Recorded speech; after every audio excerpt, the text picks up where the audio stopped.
నమస్తే, welcome to YR TV Telangana. నేను మీ జర్నలిస్ట్ ఉదయ్ కిరణ్. తెలంగాణ రాష్ట్రం తర్వాత మూడోసారి ప్రమాణ స్వీకారం చేసినటువంటి సీఎం రేవంత్ రెడ్డి, అదేవిధంగా కాంగ్రెస్ గవర్నమెంట్ ఏర్పడిన తర్వాత చాలా సంక్షోభంలో గవర్నమెంట్ ఉందని చెప్పుకోవచ్చు. ఎందుకంటే గత ప్రభుత్వాలు చేసినటువంటి అప్పుల బాధను, అదేవిధంగా అభివృద్ధి పేరుతో ఎంత లూటీ చేసుకున్నారో కూడా కాంగ్రెస్ మెల్లమెల్లగా బయటకు తీసుకొస్తా ఉంది.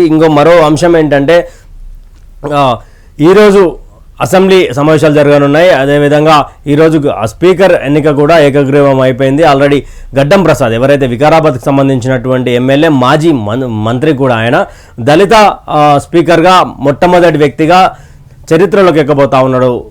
ఎవరంటే గడ్డం ప్రసాద్. ఎందుకంటే ఉమ్మడి ఆంధ్రప్రదేశ్ శాసనసభ ఎన్నికలు జరిగినప్పటి నుండి ఇప్పటి వరకు దళిత స్పీకర్గా ఇప్పటివరకు అయితే ఎవరు లేరు. ఇప్పుడు మొట్టమొదటగా గడ్డం ప్రసాద్కి ఆఫర్ రావడంతో ఆయన చాలా సంతోషకరంగా ఉన్నారు. ముఖ్యంగా వైఆర్ టీవీ తెలంగాణ నుంచి, వైఆర్ టీవీ తెలుగు నుండి ఆయన కంగ్రాచులేషన్ చెప్తూ ఈరోజు ప్రధాన అంశాలకు తీసుకున్న ముందు మల్లారెడ్డి, ఎవరైతే మాజీ మంత్రి, మేడ్చల్ సంబంధించిన ప్రస్తుత ఎమ్మెల్యే మీద 47 ఎకరాల 18 గుంటలు కబ్జా చేశాడని 3 లక్షల చొప్పున మాకు మధ్యరాత్రి మభ్యపెట్టి ఇచ్చారని చెప్పి కూడా ఆయన మీద SC ST కేసులు చేశారు. అదేవిధంగా ఈరోజు ఆయన నా మీద బుద్ధజల్లే ప్రయత్నం చేస్తున్నారు కాంగ్రెస్ అని చెప్పి కూడా ఆయన తిప్పికొట్టే ప్రయత్నం చేసినా కూడా ఎవరు నమ్మలేని పరిస్థితి. ఎందుకంటే భారత పార్టీకి సంబంధించినటువంటి ప్రతి ఎమ్మెల్యే కూడా అవినీతిపరుడే అని కూడా ప్రజలు బాగా నమ్మారు. కాబట్టి చాలామందికి చెంపపెట్టులాగా వాళ్ళని ఓడగొట్టడం జరిగింది. అయితే ఈరోజు మార్నింగ్ న్యూస్లో భాగంగా ప్రధాన దినపత్రికలలో ఏమేమి జరుగుతాం. వెలుగు పేపర్ తీసుకున్నట్టయితే లోక్సభలో స్మోక్ అటాక్, స్మోక్ క్యాన్లతో పొగ రిలీజ్ చేసిన దుండగులు, విజిటర్స్ గ్యాలరీ నుంచి సభలోకి దూకి రచ్చ, భయాందోళనకు గురైన ఎంపీలు, ఇద్దరిని చితకాబాది పోలీసులకు అప్పగింత, పార్లమెంట్లో బయటపడిన సెక్యూరిటీ వైఫల్యం, ఒకే సమయంలో సభ లోపల బయట కలకలం, మొత్తం 5 నిందితుల అరెస్ట్, పార్లమెంట్పై టెర్రర్ దాడి జరిగిన రోడే ఘటన. పార్లమెంట్లో 2 దుండగుల కలకలం రేపారు. స్మోక్ క్యాన్లతో లోక్సభలోకి ప్రవేశించి దట్టమైన పొగలు రిలీజ్ చేసి అలజడి సృష్టించారు. బుధవారం మధ్యాహ్నం లోక్సభలో 0 అవర్ కొనసాగుతుండగా ఓ దుండగుడు విజిటర్స్ గ్యాలరీ నుంచి సడన్గా సభలోకి దూకాడు. బెంచ్ల మీద దూకుతూ స్పీకర్ చైర్ వైపు వెళ్తుండగా కొందరు ఎంపీలు పట్టుకొని చితకబాదారు. విజిటర్స్ గ్యాలరీ నుంచి మరో దుండగుడు స్మోక్ క్యాన్తో ఓపెన్ చేసి సభలోకి పొగను వదిలాడు. హఠాత్తుగా జరిగిన ఈ ఘటనలో ఎంపీలు భయాందోళనకు గురయ్యారు. అదే సమయంలో పార్లమెంట్ బయట ఓ మహిళ, మరో యువకుడు కూడా స్మోక్ క్యాన్లతో పొగ రిలీజ్ చేస్తూ నినాదాలు చేశారు. ఈ ఘటనలో మొత్తం 5 పోలీసులు అరెస్ట్ చేశారు. అంటే భారతదేశానికి ఒక గుండెకాయ పార్లమెంటు. ఎందుకంటే అక్కడ ఎలాంటి భారతదేశంలో ఆర్థిక వ్యవస్థకు కానీ, అభివృద్ధి పనులకు కానీ, ప్రజలకు జరిగే సంక్షేమ పనుల గురించి కానీ అక్కడ పూర్తిగా అక్కడ జరుగుతున్నటువంటి విషయం. కాకపోతే విపక్షాలు ఏమంటున్నాయంటే, ఎవరైతే నిన్న అలజడి చేశారో వాళ్ళు మైసూరుకు సంబంధించినటువంటి బీజేపీ ఎంపీ, ఆయన లెటర్ ప్యాడ్ మీద విజిటర్ పాస్ని తీసుకోవడం కూడా జరిగింది. అందుకే భారతీయ జనతా పార్టీకి సంబంధించినటువంటి ఎంపీ లెటర్ ప్యాడ్ మీద దుండగులు ఎలా వచ్చారు. అదేవిధంగా పార్లమెంటు డిసెంబర్ 13న పార్లమెంటుపై కూడా దాడి చేస్తామంటూ కూడా కొంతమంది టెర్రరిస్టుకు సంబంధించినటువంటి వర్గాలు కూడా చెప్పడం, అదేవిధంగా నిన్న జరగడం 2000 సంవత్సరంలో, దాదాపు 2000 నుంచి 2001 సంవత్సరంలో కూడా ఇలాంటి ఘటన జరిగింది. 22 సంవత్సరాల తర్వాత మరోసారి పార్లమెంట్ పై జరిగింది. ఆ రోజు అంబాసిడర్ కార్లో వచ్చి కాల్పులు చేస్తే ఈరోజు డైరెక్ట్ ఏకంగా కొంతమంది విజిటర్స్ కూడా పార్లమెంట్ సమావేశాలు చూసే అవకాశం కల్పించడంతో వీళ్ళందరికీ కొంతమంది విజిటర్స్ రూపంలో వెళ్ళడం, వీళ్ళు లెటర్ ప్యాడ్ మీద వెళ్ళడంతో వీళ్ళందరినీ చెక్ చేసినా కూడా వాళ్ళ దగ్గర ఎలాంటి మెటాలిక్ అనేది కనిపించకపోతే అక్కడ ఉన్నటువంటి సిస్టమ్స్ కూడా ఏం క్యాచప్ చేయలేవు. కాకపోతే ఇక్కడ మరి వారు ఎందుకు వచ్చారు, అసలు కొన్ని నినాదాలు, భారత్ మాతాకి జై అంటూ కూడా నినాదాలు చేశారు. అదేవిధంగా కొన్ని నినాదాలు చేశారు. ఎందుకు అసలు దానికి అలజడికి కారణం ఏంటో కూడా తెలియాల్సినటువంటి అవసరం ఉంది.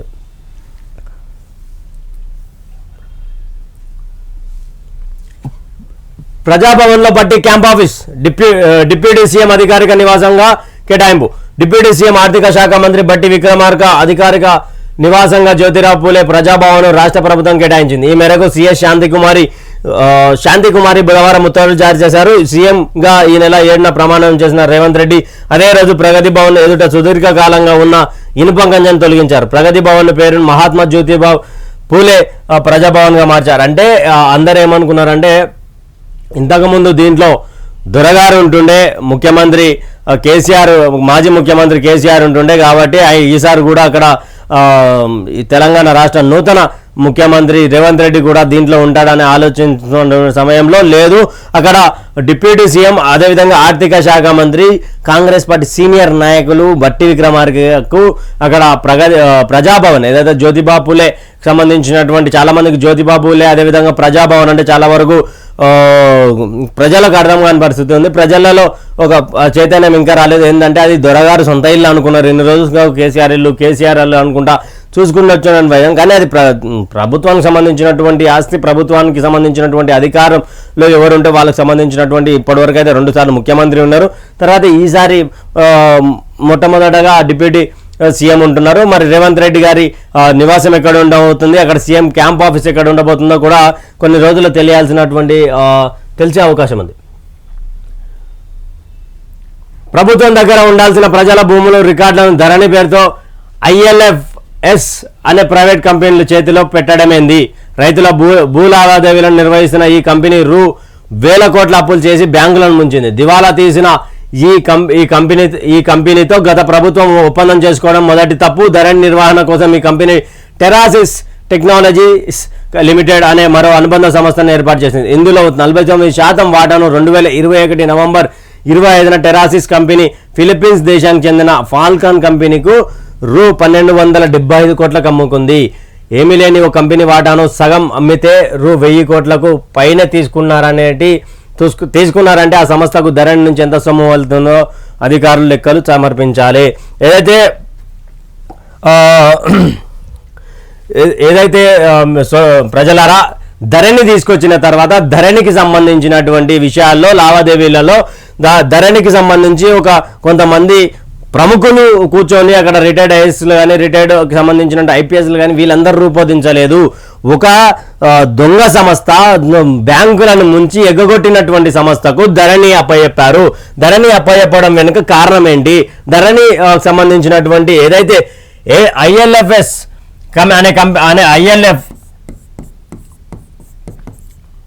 అనే కంపెనీ నుంచి ఇంకొక కంపెనీ పుట్టుకొచ్చింది, అదే టెరాసిస్.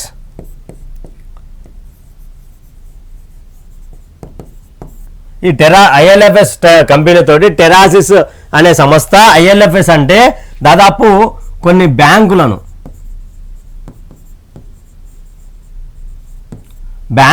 ముంచి బ్యాంకులను తీసుకున్నట్టు అప్పులను ఎగ్గొట్టినటువంటి కంపెనీకి ధరణి అనే పోర్టల్ ఎలా అప్పచెప్పారు, ఏ విధంగా అప్పచెప్పారు? అదే ILFS సంబంధించినటువంటి టెరాసిస్ ఏదైతే ఉందో టెరాసిస్ టెక్నాలజీ లిమిటెడ్ అనుబంధం ఏర్పాటు చేసుకుని ఇందులో 48% అంటే దాదాపు 49% తీసుకొని 1275 కోట్లకు ఫిలిప్పీన్స్కి సంబంధించినటువంటి కంపెనీ ఫిలిప్పీన్స్ దేశానికి చెందిన ఫాల్కాన్ కంపెనీకి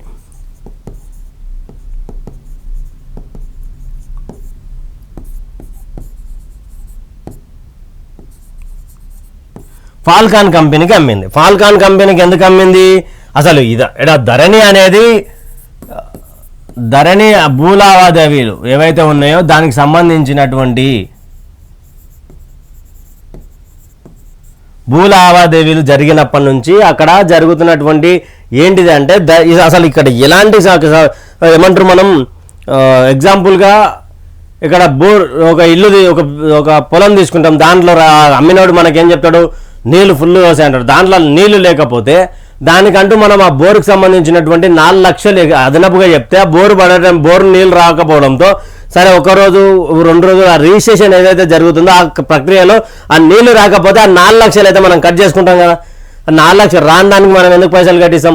అసలు ఏమీ లేని కంపెనీలో టెరాసిస్ అనే కంపెనీ లిమిటెడ్ కంపెనీ దాన్ని ఫిలిప్పీన్స్ కంపెనీకి సంబంధించిన ఫాల్కాన్కి 1275 మొత్తం ఉడక కాదు మళ్ళీ సగం వాటానే 49% వాటాని 1275 కోట్లకు కొన్నదంటే దీనికి అర్థమైంది. ఎప్పుడైతే ధరణి తీసుకొద్దాం అనుకుంటున్నారో ధరణి తీసుకొచ్చినప్పుడు VRO VRA వీళ్ళిద్దరికి చెక్ పెట్టింది. వీళ్ళిద్దరు చెక్ పెట్టడంతో ఇప్పుడు ప్రజలారా మీకు సంబంధించినటువంటి ఏవైతే పేపర్లు ఉన్నాయో భూమిలకు సంబంధించి అవి ధరణిలో రిజిస్టర్ అయినాయో అక్కడ ఉన్నటువంటి పేపర్లు ఏవైతే ఉన్నాయో పట్టా పాస్బుక్లు అనుకోవచ్చు, మీ దగ్గర ఉన్నట్టే పట్టా పాస్బుక్ గవర్నమెంట్ దగ్గర ఉంటుంది. ఈనాడు గవర్నమెంట్ దగ్గర లేవు, ILFS కంపెనీ దగ్గర ఉన్నాయి. వీళ్ళ నుంచి టెరాసిస్ పోయిండు, టెరాసిస్ నుంచి ఫాల్కాన్ అమ్ముకున్నారు. ఇప్పుడు మీ పేపర్లు MRO దగ్గర లేవు, పట్వారీ దగ్గర లేవు. అందుకే ధరణిని ఎత్తేస్తే చాలా మంది భయపడతా ఉన్నారు. ధరణి కదిలిస్తే దాదాపు కల్వకుంట్ల కుటుంబంకి సంబంధించినటువంటి వాళ్ళు, ILFS సంబంధించినటువంటి వాళ్ళు, టెరాసిస్ సంబంధించిన వాళ్ళు, కొన్నటువంటి వాళ్ళు ప్రతి ఒక్కరు ఇబ్బందులు పడతారు. దాదాపు ధరణికి సంబంధించినటువంటి భూ లావాదేవీలలో అసలు ఏమీ లేని కాడ 1275 కోట్లు పెట్టి సగం శాతం ఎలా ఉంటారు? ఒకసారి దీన్ని గమనించాలి ప్రజలారా. ఎందుకంటే చాలా వరకు ధరణిలో చాలా మోసం జరిగింది. మీ భూములకు సంబంధించినటువంటి ప్రతి ఒక్క పేపరు, ప్రతి ఒక్క డీటెయిల్స్, సర్వే నెంబర్లు, అక్కడ ఎవరి జాగ ఎంత ఉంది, అసలు గుట్టలను మాయం చేసిరు. గుట్టలను నేను రీసెంట్గా ఒక ప్రముఖ రాజకీయ నాయకులు, రాజకీయ విశ్లేషకులతో మాట్లాడితే ఏం చెప్పారంటే, గత ప్రభుత్వంలో ఉన్నటువంటి ఎమ్మెల్యేలను, మంత్రులను, సర్పంచులను, వార్డు మెంబర్లను, ఎంపీటీసీలు, జెడ్పీటీసీలు కింది నుంచి మీది వరకు వాళ్ళందరినీ చూసి కొండలు భయపడ్డాయంట. దేవుని కాడికి ఎవరైనా వేరేలు మొక్కనికి పోతే స్వామి అంటే, అరే మీరు ఏం చేస్తారు ఏరు కానీ కొడుకులను తప్పిర్రా, లేకపోతే నా కొండలన్నీ మింగుతుర్రు, నా జాగలన్నీ తింటుర్రు అన్నాడు. అంతవరకు దేవుళ్ళు భయపడే కాలానికి వచ్చింది, ప్రజలు భయపడే కాలానికి వచ్చింది. దయచేసి ధరణి సంగతి తేల్చేద్దాం. 10 రోజుల్లో రిపోర్ట్ ఇవ్వండి. రెవెన్యూ ఆఫీసర్లకు సీఎం రేవంత్ రెడ్డి ఆదేశం. గత ప్రభుత్వం లేని సమస్యలు తెచ్చి రైతులకు మోపింది. ధరణి కోసం అసలు టెండర్ పిలిచిండ్రా, నిర్వహణకు ఎంత చెల్లిస్తున్నారు, బ్యాంకులను ముంచిన కంపెనీతో గత సర్కారు ఒప్పందం చేసుకునేదేంది, భూ సమగ్ర సర్వే కోసం ప్రణాళిక రెడీ చేయాలని ఆదేశం. ధరణి కోసం తీసుకున్న నిర్ణయాలపై రిపోర్ట్ ఇవ్వాలని సిఎస్కు సూచన. భూ సంబంధిత వివాదాల శాశ్వత పరిష్కారానికి ప్రత్యేక కమిటీలో మంత్రులు, అధికారులు, రెవెన్యూ ఎక్స్పర్ట్లు. బ్యాంకులలో పైసలు తీసుకున్న నుంచినోనికి ఎందుకు ఆ కంపెనీ అప్పచెప్పింది? ధరణి ఎందుకు అప్పచెప్పారు? ధరణి అప్పచెప్పడానికి కారణం ఏంటి? టెండర్లకు ఏమైనా పిలిచిరా? టెండర్లకు పిలిస్తే మరి దాంట్లో ILFS ఏమైనా టెండర్ల రూపంలో తీసుకుందా, లేకపోతే ఆ టెండర్లు తీసుకున్న దాంట్లో ఎందుకు అసలు బ్యాంకుల ముంచినోడుగా తెలిసి వాని చేతులు ఎందుకు పెట్టారు? దాని మీద కూడా పూర్తి భూములకు సంబంధించి తెలంగాణ ఉన్నటువంటి ధరణి తీసుకున్నటువంటి రిజిస్టర్ కానివ్వండి భూముల మీద ఇమ్మీడియట్గా రిపోర్ట్ ఇవ్వాలంటూ కూడా సిఎస్కి ఆదేశించాలి మన ముఖ్యమంత్రి రేవంత్ రెడ్డి. అదేవిధంగా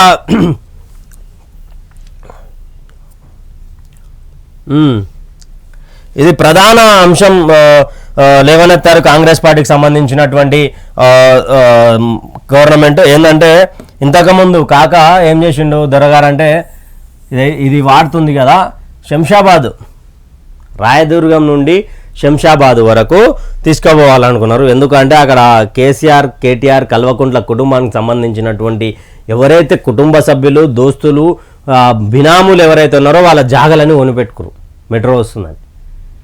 దానికి దెబ్బ గట్టిగా కొట్టిండు ఎవరంటే ముఖ్యమంత్రి రేవంత్ రెడ్డి. ఓల్డ్ సిటీ నుంచి ఎయిర్పోర్ట్కు మెట్రో లైన్, MGBS నుంచి ఫలక్నామా మీదుగా, ఎల్బీ నగర్ నుంచి చంద్రాయన్గుట్ట మీదుగా ఎయిర్పోర్ట్కు మెట్రోను పొడిగించే అంశాలపై దృష్టి సారించాలని అధికారులను సీఎం రేవంత్ రెడ్డి ఆదేశించిండు. గంగాల కలిసిపోయా.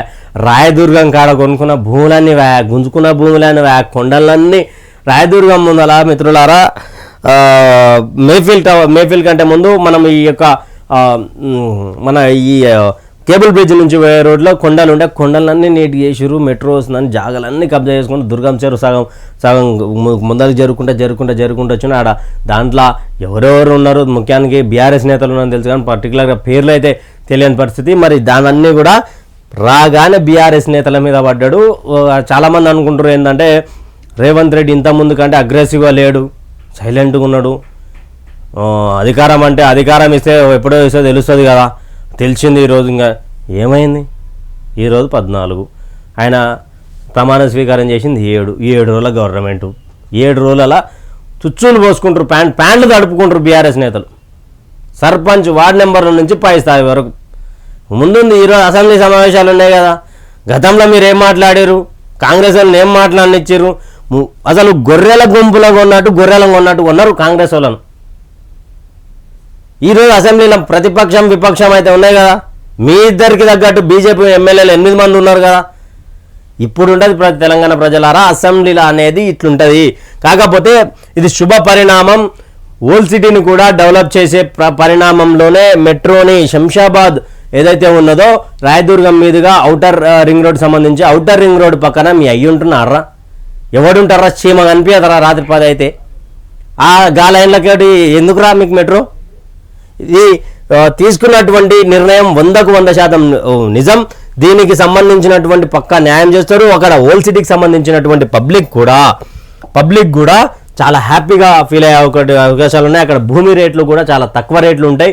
అక్కడ ఇరుకు దాంట్లో మరి ఎలా క్లియరెన్స్ చేసి ఎలా మెట్రోని తీసుకుపోతారో చూడాలి. దళితుల దగ్గరే తక్కువ భూమి, రాష్ట్రంలో దళితుల దగ్గర తక్కువ భూమి ఉందని వారు సాగు చేస్తున్నది 5.32 లక్షల హెక్టార్లేనని ప్రభుత్వం వెల్లడించింది. గిరిజనులు 7.40 లక్షల హెక్టార్లలో, బీసీ ఓసీలు కలిపి 46.93 లక్షల హెక్టార్ల భూమిని సాగు చేస్తున్నట్టు తెలిపింది. దాదాపు దళితులు చాలా వరకు తెలంగాణ రాష్ట్రంలో ఎక్కువగా ఉన్నటువంటి పరిస్థితి, వాళ్ళకి రిజర్వేషన్స్ ఉన్నటువంటి పరిస్థితి భారతదేశంలో మొత్తంగా. కాకపోతే ఈ 5 ఏదైతే ఉందో ఇక్కడ 5.32, ఇది 7.40 లక్షలు హెక్టార్లు. ధరణి తీసుకొచ్చిన తర్వాత ధరణి కంటే ముందు అసైన్డ్ ల్యాండ్ కానీ, లావణ్య పట్టాక్ భూములకు సంబంధించినటువంటి కానీ, గిరిజన పోడు భూములు కానీ కేటీఆర్, కవిత, హరీష్,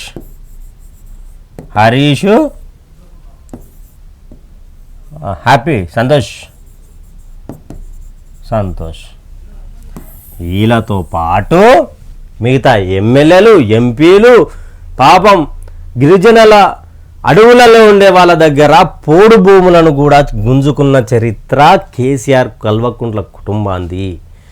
అందుకే ఈరోజు 5.32 లక్షల హెక్టార్లను అంటే అధికారికంగా చెప్తున్నటువంటి మాట అది. ధరణి రాకముందు, కేసీఆర్ రాకముందు దళితుల దగ్గర ఎన్ని వందల ఎకరాలు ఉండి ఎన్ని ఎకరాలు ఉండే, ఎక్కడ పోయింది? ఇవన్నీ కేసీఆర్ వచ్చినాక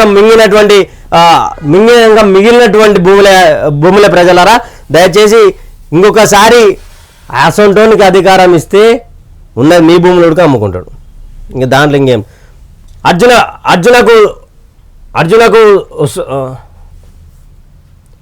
అర్జునకు ఉసాముద్దీన్, తెలంగాణ స్టార్ బాక్సర్ నిజామాబాద్కు చెందిన మహమ్మద్ ఉసాముద్దీన్ ప్రతిష్టాత్మక అర్జున అవార్డుకు నామినేట్ అయ్యాడు. డబుల్ స్టార్స్ షట్టర్లు సాత్విక్ సాయిరాజ్, చిరాగ్ శెట్టి ఖేల్రత్న పురస్కారానికి నామినేట్ అయ్యారు. శుభపరిణామం.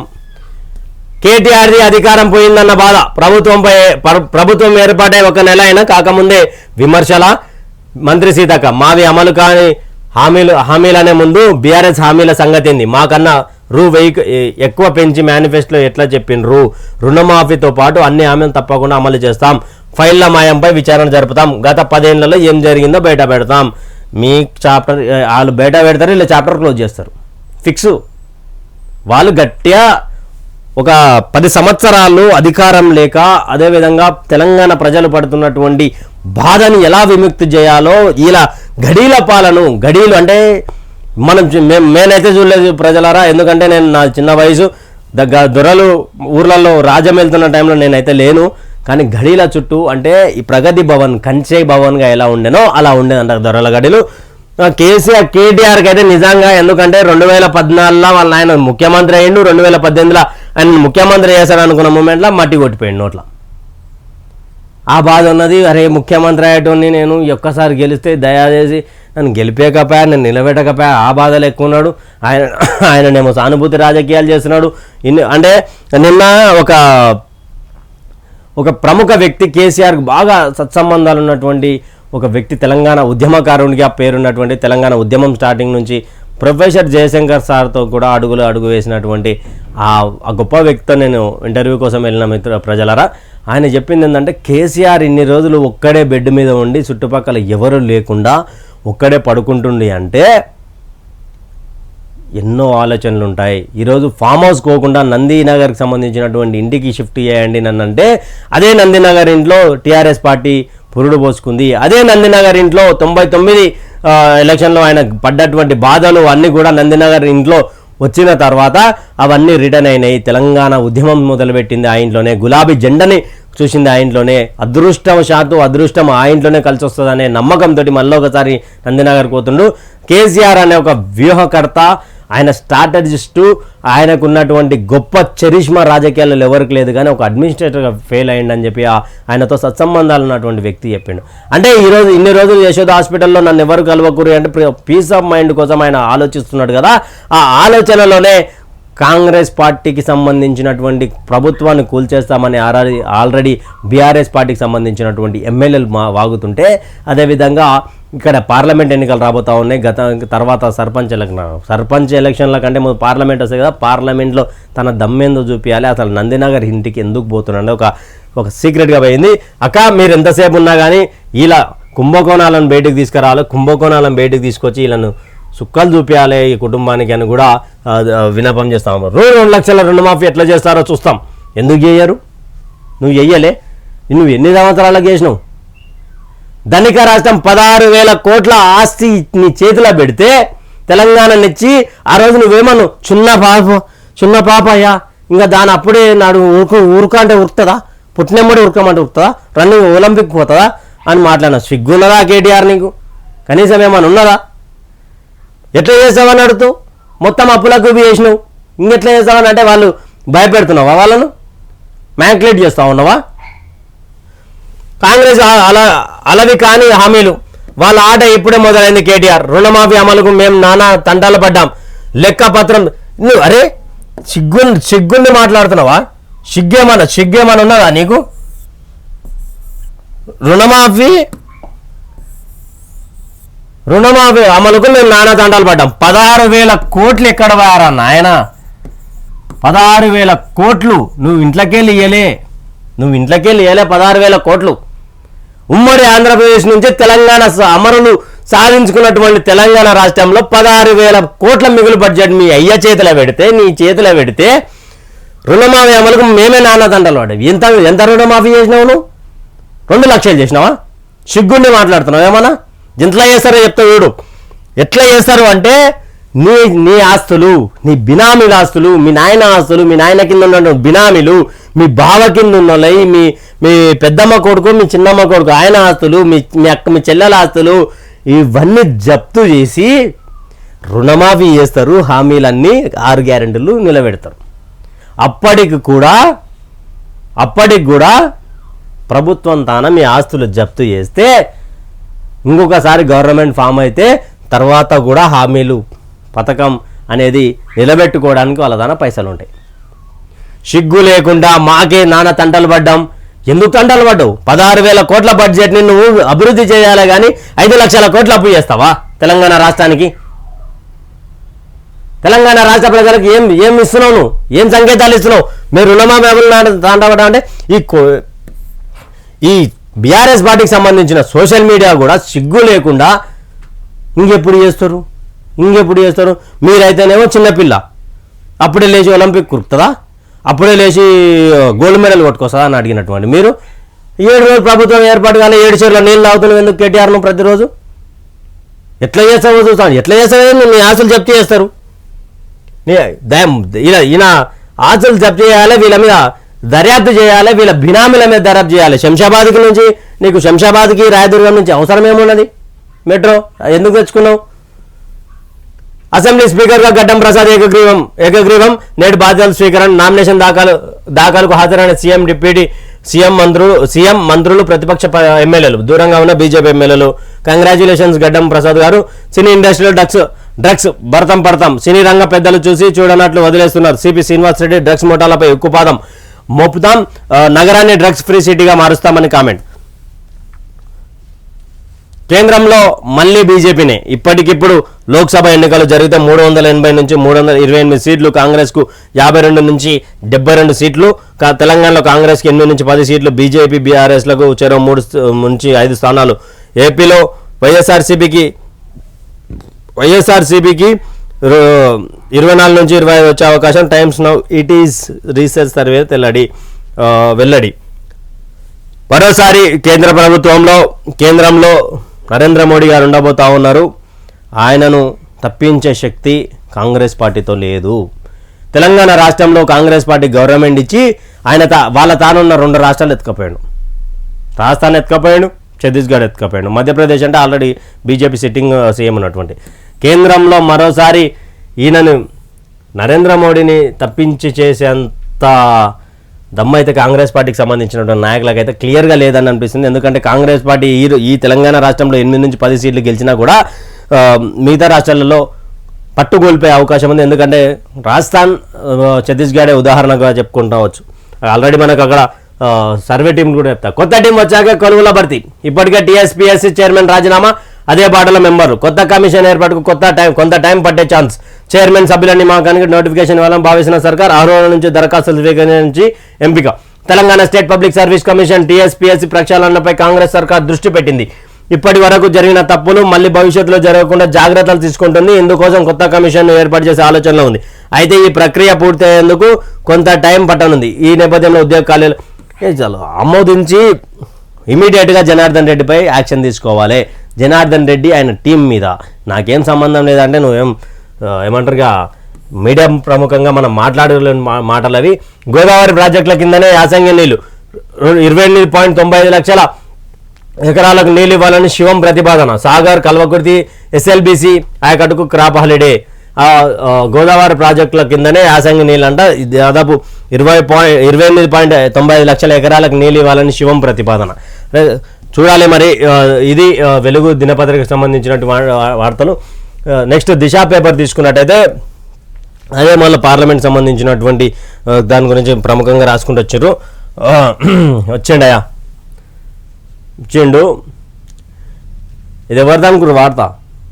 ఇద్దరు నిన్నమన్న కేసులు అయితేనే వాళ్ళవి కేల్చురు. నిన్న జీవన్ రెడ్డి లీజు వ్యవహారం, సర్కార్ నేడు మల్లారెడ్డి భూముల రిజిస్ట్రేషన్లు. సర్కార్ నజర్లో మరికొందరు గులాబీ నేతలు. గత ప్రభుత్వంలో అధికార దుర్వినియోగం ఫోకస్. ప్రభుత్వ భూములు కాజేసిన ఇష్యూస్పై దృష్టి. నమోదైన కేసులో ఇన్వెస్టిగేషన్ స్టార్ట్. మాజీ ఇక ఆట మొదలెడదామా అన్న రేంజ్లో రేవంత్ సర్కార్ దూసుకుపోవడంతో గులాబీ నేతలు గజగజ వణుకుతున్నారు. గత ప్రభుత్వంలో అధికార దుర్వినియోగానికి పాల్పడిన వారిపై ప్రస్తుతం సర్కార్ స్పెషల్ ఫోకస్ పెట్టింది. తాజాగా గులాబీ పార్టీ నేతలపై నమోదు అవుతున్న కేసులు ఇందులో భాగంగానేనా అన్న చర్చ ఇప్పుడు స్టేట్ వైడ్గా సాగుతుంది. మొన్న ఆర్మూర్ మాజీ ఎమ్మెల్యే జీవన్ రెడ్డి లీజు వ్యవహారం పైన, అదే నేడు మల్లారెడ్డి భూముల రిజిస్ట్రేషన్ల పైన కేసులు నమోదు కాగా రేపు ఎవరి పేరు బయటకు వస్తుందని సర్వత్రా ఆసక్తికరంగా మారింది. సిగ్గులేని మాజీ మినిస్టరు, మాజీ ఎమ్మెల్యే. ఒకసారి మిత్రులారా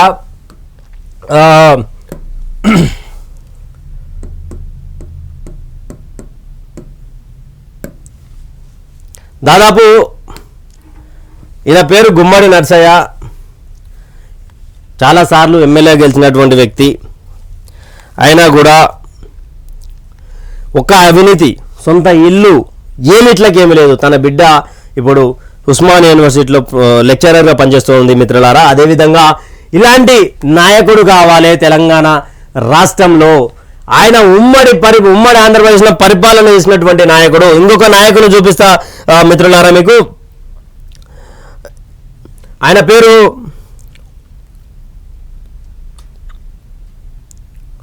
మద్దికాయల ఓంకార్.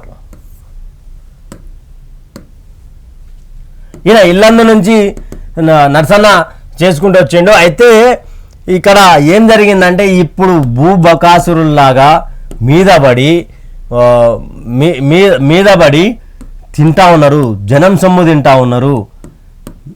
ఏంటి అసలు ఏం జరుగుతూ ఉంది తెలంగాణ రాష్ట్రంలో? తెలంగాణ రాష్ట్రం వచ్చిన తర్వాత ఈయనకు మనం సెల్యూట్ చెప్పుకోవాలి. చరిత్రను మరవకూడదు.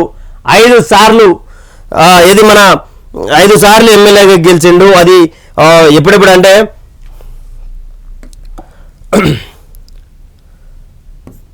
1972, 78, 83, మళ్ళీ ఒకసారి 85లో స్వతంత్రంగా ఇండిపెండెంట్గా చేసిండు. అదేవిధంగా 89, 5 సంవత్సరాలు, 5 కాలాలు అంటే 25 సంవత్సరాలుగా ఆయన ఎమ్మెల్యేగా ఉండి నర్సంపేట ఎమ్మెల్యేగా ఉండి ఒకసారి ఎంసీపీ అయి ఉండి ఆయన అభ్యర్థిగా ఉన్న తర్వాత ఆయన అంటూ సొంత ఇల్లు లేని పరిస్థితి, ఆయనకు సొంత ఇల్లు లేదు. ఈయనకు కానీ గుమ్మం నరసన్న కంటే తన బిడ్డకు పెద్దగా అయిన తర్వాత ఆయన దాదాపు 4 సార్లు ఎమ్మెల్యే గెలిచినటువంటి వ్యక్తి. ఆయనకు వచ్చే జీతం పైసలు ఈయన లేక నెలకు లక్షల జీతాలు లేకుండే ఆ రోజులలో. ఇప్పుడు ఏదైతే మధ్యకాల ఓంకార్ ఆయన ఆ గొప్ప మనిషి ఉన్నాడో, ఆ వ్యక్తి ఉన్నాడో, ఎడ్ల బండి మీద సైకిల్ మీద ప్రచారం చేసి తిరుగుతుండే, రోజుకు ₹1 ఖర్చు పెట్టకుండా ఒక్కడే తిరుగుతుండే. అది కదరా రాజకీయ నాయకులకు కావాల్సింది, అది కదరా మాలాంటి యువతకు కావాల్సిన రాజకీయ నాయకుల ఆదర్శము. ఏంది ఇగో వీడేమో రాష్ట్రానికి పట్టిన చీడ పురుగు, దాదాపు ఎన్నో బకాయిలు, ఆర్టీసీకి సంబంధించినటువంటి బకాయిలు, అదేవిధంగా స్టేట్ ఫైనాన్స్ సంబంధించినటువంటి పైసలు 25 కోట్ల వడ్డే కట్టాలంట మోతేవారి. ఈయనేమో 47. ఈయన మొత్తంగా ఎక్కడ చూసినా కూడా అదే భూదందాలు అసలు ఎట్లా మన సిగ్గు లేకుండా ఒక దాంట్లో చెప్పాను నాకు 600 ఎకరాలకు రైతు బంధు వస్తుందని. నీ హాస్పిటల్ కడితే పక్కన చెరువు కబ్జా అవుతుంది, నీకు స్కూల్ కడితే కబ్జా అయిపోతుంది, కాలేజీ కడితే కబ్జా అయిపోతుంది, ఎడ్యుకేషన్ యూనివర్సిటీ కడితే కబ్జా అయిపోతుంది. ఇంకా ఏం చేస్తావు? ఏంది అలాంటి నాయకులు ఎక్కడా, ఇలాంటి నాయకులు ఎక్కడా? రాజకీయం అంటే డబ్బుతో ముడిపడి ఉందని కేవలం ఇలాంటి భూబకాసురులు, డబ్బును ఎగగొట్టే వాళ్ళు బీఆర్ఎస్ పార్టీపై కూడా పూర్తిగా ఎమ్మెల్యేలందరూ గజ వణుకుతా ఉన్నారు. రేవంత్ రెడ్డి తీసుకున్నటువంటి చర్య ఏదైతే ఉందో, ఎప్పుడు మా మీద పడతారో, మేము చేసిన అవినీతి బయట పడుతుందని, తొందరలోనే మీ పని అవుతుందని కూడా ఆయన చెప్పుకుంటూ వచ్చారు. అదేవిధంగా కాంగ్రెస్కు 10 సీట్లు, బీఆర్ఎస్ బీజేపీలకు 3 నుంచి 5 మాత్రమే. తెలంగాణ పార్లమెంట్ ఎన్నికలపై టైమ్స్ నౌ సర్వే, అదే మనం మాట్లాడుకున్నట్టుగా మరోసారి బీజేపీ సెంట్రల్లో గవర్నమెంట్ ఫామ్ చేయబోతా ఉంది. కాకపోతే ఇక్కడ బీఆర్ఎస్కు ఉన్నటువంటి ఎంపీ సీట్లు ఏవైతున్నాయో అవి కాంగ్రెస్ షిఫ్ట్ కాబోతా ఉన్నాయి. కాంగ్రెస్కు ఉన్నటువంటి 3 సీట్లు ఏవైతేనో అది బీఆర్ఎస్కి, ఆల్రెడీ బీజేపీకి సంబంధించినటువంటి 4 ఎంపీలు ఉండడంతో అది కూడా కొంతమేరకు ఉండటువంటి అవసరం ఉంది. నయా సర్కార్, మధ్యప్రదేశ్, ఛత్తీస్గఢ్ సీఎంల ప్రమాణ స్వీకారం. హాజరైన ప్రధాని మోడీ, అమిత్ షా, నడ్డా. 15న రాజస్థాన్ ముఖ్యమంత్రి ప్రమాణ స్వీకారానికి సంబంధించినటువంటి దానికి కూడా దేశ ప్రధాని అయినటువంటి నరేంద్ర మోడీ, అమిత్ షా, నడ్డా, జాతీయ అధ్యక్షుడు, సెంట్రల్ హోమ్ మినిస్టర్, అదేవిధంగా ప్రధాని మోడీ. మంత్రుల పేషీలకు క్లియరెన్స్ మస్ట్. గత ప్రభుత్వం స్టాఫ్కు ప్లేస్మెంట్ వద్దు, సీఎంఓ నుంచి అప్రూవల్ ఉండాల్సిందే. సిబ్బంది పూర్వపరాలు పరిశీలించిన బీఆర్ఎస్తో సంబంధాలపైన ఆరా. ఇంటెలిజెన్స్ నుంచి inputs. CMO secretary Shan Nawaz Kasim పర్యవేక్షణ.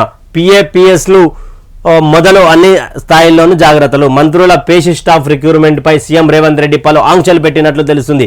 సిబ్బందిని ఇష్టానుసారంగా నియమించుకోవద్దని, అవినీతి ఆరోపణ లేని వారికి ప్రయారిటీ ఇవ్వాలని సూచించినట్టు సమాచారం.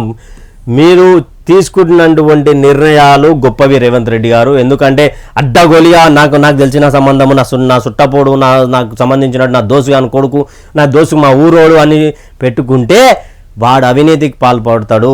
అందుకే జెన్యూనిటీ ఉన్నటువంటి వ్యక్తులను తీసుకోండి. బీఆర్ఎస్ పార్టీతో సత్సంబంధాలలోని క్యాన్సల్ చేయండి. అప్పుడు సీఎంఓ అప్పు నుంచి అప్రూవల్ లేనిది ఎలాంటి రిక్రూట్మెంట్ జరగొద్దని రేవంత్ రెడ్డి చెప్పుకుంటూ వచ్చారు. ట్రైబల్ వర్సిటీ బిల్లుకు గ్రీన్ సిగ్నల్. ఆమోదించిన పార్లమెంట్. బీఆర్ఎస్ సహకరిస్తే ఎప్పుడో ప్రారంభమైంది. కేంద్ర మంత్రి ధర్మేంద్ర ప్రధాన్. ఇప్పుడు అర్థం చేసుకుని ప్రజలారా, ట్రైబల్ వర్సిటీ బిల్లును ఆపింది బీఆర్ఎస్ పార్టీ, సెంట్రల్ గవర్నమెంట్ కాదు. వాళ్ళు ఏమంటున్నారు, బీఆర్ఎస్ ఆమోదించి ఉంటే, బీఆర్ఎస్ సహకరించి ఉంటే ఇప్పటి వరకు ఎప్పుడో ఆమోదమయ్యేది బిల్లు అని వాళ్ళు క్లియర్గా చెప్పుకుంటూ వస్తున్నారు కేంద్ర మంత్రి ధర్మేంద్ర ప్రధాన్. వీళ్ళు అభివృద్ధి చేయకుండా తెచ్చటోని దేనియరు, పెట్టటోని పెట్టనియరు, ఏం చేస్తారు? ప్రజాభవన్లకి డిప్యూటీ సీఎం బట్టి అధికారిక నివాసంగా కొనసాగింపు. సిఎస్ శాంతికుమారి ఉత్తర్వులు జారీ. సీఎం అధికారిక నివాసంపై రాని క్లారిటీ అదైతే తెలియాల్సి ఉన్నది. ఇది వెలుగు పేపర్కి రాసుకొచ్చింది, కానీ దిశ పేపర్ రాసుకొచ్చింది. దిశ పేపర్కి, ఆదాబ్ హైదరాబాద్ పేపర్కి, ఈ వెలుగు పేపర్కి హ్యాట్సప్ చెప్పుకోవాలన్నా. ఎందుకంటే దిశ పేపర్ అయితే మామూలుగా రాసుకుంటూ వస్తలేదు, నిజాలని నిర్భయంగా చెప్పుకుంటూ వస్తుంది. ఆదాబ్ హైదరాబాద్ పేపర్ చూసుకున్నట్టయితే ఆజ్ కీ బాత్. ఎందుకు ఆదాబ్ హైదరాబాద్కి హ్యాట్సప్ చెప్పాలి అనుకుంటే, ఆజ్ కీ బాత్తో ప్రజలందరినీ మన్ననలు పొందింది. అదేవిధంగా నిజాలను బయటపెట్టినటువంటి పత్రికలో మెయిన్ ఆజ్ కీ బాత్. నూతన ప్రభుత్వం శరవేగ నిర్ణయాలతో దూసుకుపోతుంది. ప్రతిపక్ష నేతను పరామర్శిస్తూనే గత పాలన విధానాల ప్రక్షాళన చేస్తుంది. రాష్ట్ర మిగులు బడ్జెట్ రాష్ట్ర మిగులు బడ్జెట్ మంచు గడ్డోలే కరిగే అప్పుల కప్పై పెరిగిపోతుంది. ప్రజల్లో సుభిక్ష పాలన భరోసా కల్పిస్తూనే అప్రజాస్వామిక కుట్రలను ఛేదించాలి. హామీలు అమలు చేస్తూనే సంపద సృష్టించాలి. తెలంగాణ ఆత్మగౌరవ తీర్పుకు విఘాంతం కలిగించిన విస్మరించిన భావోద్వేగ జ్వాలను తట్టుకోలేరు సుమా మేధాజీ. నూతన ప్రభుత్వము ఏదైతే మాజీ సీఎం ఉన్నాడో ఆయన మన ఆసుపత్రులు ఉంటే ఆసుపత్రులకు పరామర్శిస్తున్నాడు. అదేవిధంగా అదే గవర్నమెంట్ ప్రక్షాళన చేస్తున్నాడు. 2 పరిపాలన చేస్తున్నాడు. కానీ గత ప్రభుత్వం కంటే బెస్ట్గా యువత, నిరుద్యోగులు, నీళ్లు, నియామకాలు, కరెంటు పోతుంది అని చెప్పి వాళ్ళు భయపెడుతున్నారు. ఇలాంటివి ఏది జరగకుండా కొన్ని చూసుకోవాలని కూడా విన్నవిస్తున్నారు తెలంగాణ రాష్ట్ర ప్రజలు.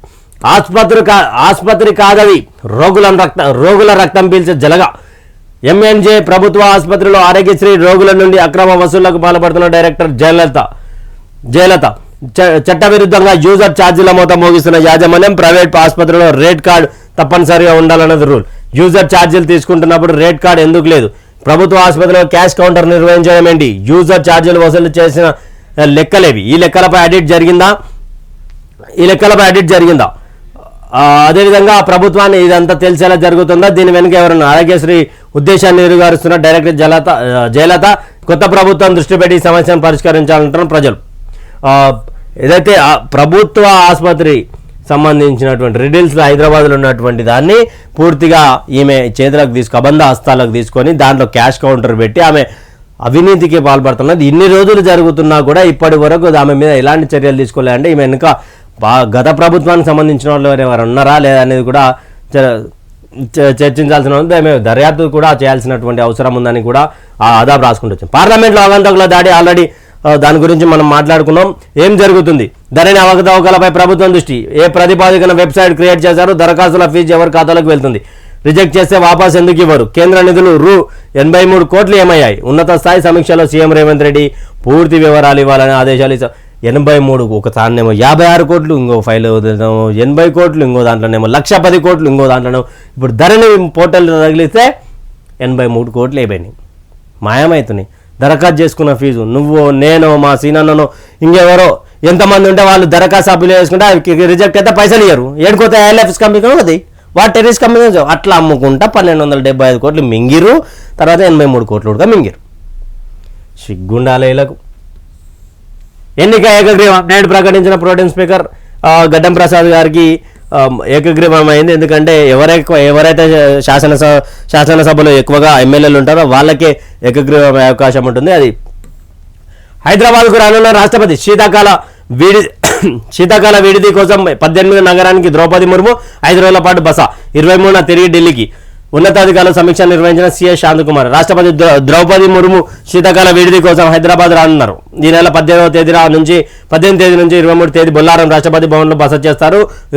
23వ తేదీన ఢిల్లీకి బయలుదేరుతారు. రాష్ట్రపతి రాక నేపథ్యంలో అధికారులు పకడ్బందీ ఏర్పాట్లు చేస్తున్నారని అంటే దేశ ప్రధాన పౌరురాలు రాష్ట్రపతి ద్రౌపది ముర్ము తెలంగాణ శీతాకాలం విడిది కోసం తెలంగాణ రాష్ట్రానికి రాబోతా ఉన్నారు.